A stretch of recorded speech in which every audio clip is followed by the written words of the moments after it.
板垣退助が尊王思想に至った経緯とその研鑽。イントロダクション。幕末から明治にかけての日本の歴史において、板垣退助は重要な人物の一人です。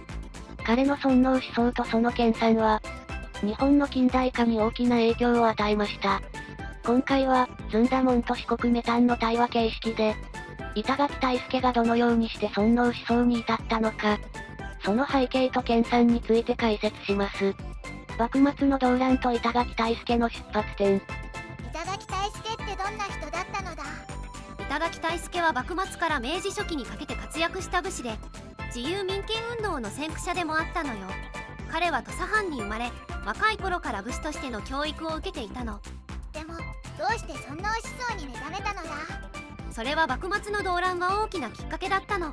幕府の支配に対する不満が高まる中で、尊王攘夷の思想が広まり始めたの。板垣もその影響を受けて尊王思想に目覚めたのよ。幕末にはどんな動乱があったのだ？例えば黒船来航による開国要求や、幕府の弱体化に伴う諸藩の反乱などがあったの。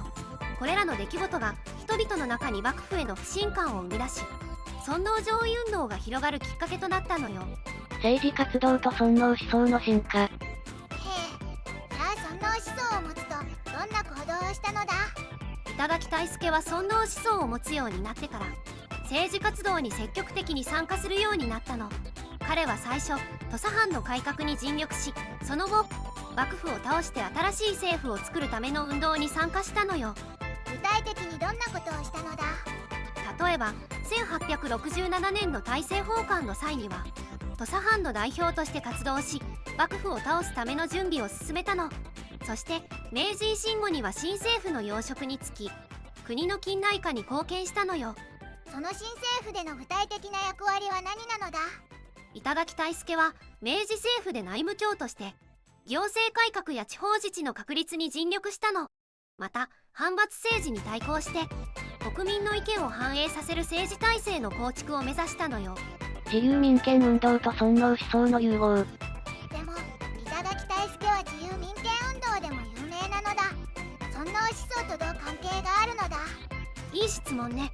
板垣退助の尊王思想は自由民権運動とも深く関わっているの。彼は天皇を中心とした政治体制が日本の安定と繁栄に必要だと考えていたの。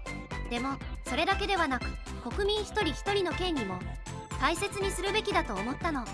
なるほど、それで自由民権運動に参加したのだ。そうなの。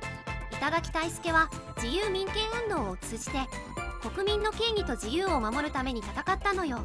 彼の尊王思想と自由民権思想はどちらも国を良くするための手段だったの。具体的にはどんな活動をしたのだ？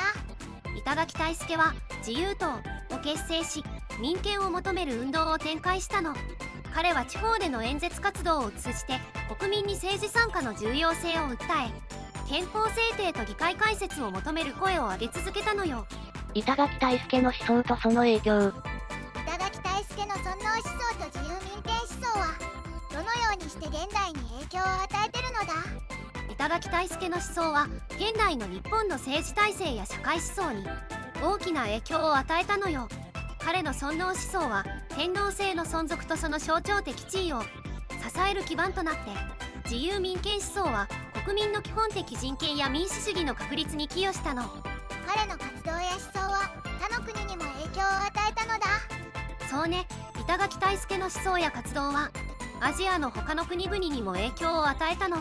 特に自由民権運動はアジア諸国の独立運動や民主化運動に影響を与えて、多くのリーダーたちにインスピレーションを与えたのよ。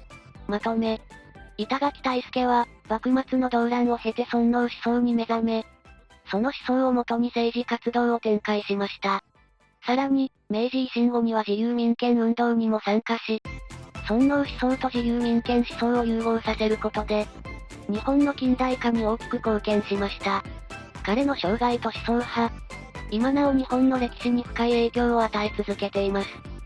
今日の動画はここまで。最後まで見てくれてありがとうございました。このチャンネルでは日本の侍に関する情報を5分以内の短くまとめた動画を毎日投稿中。日本の歴史に興味があるならチャンネル登録や他の動画も見てみてね。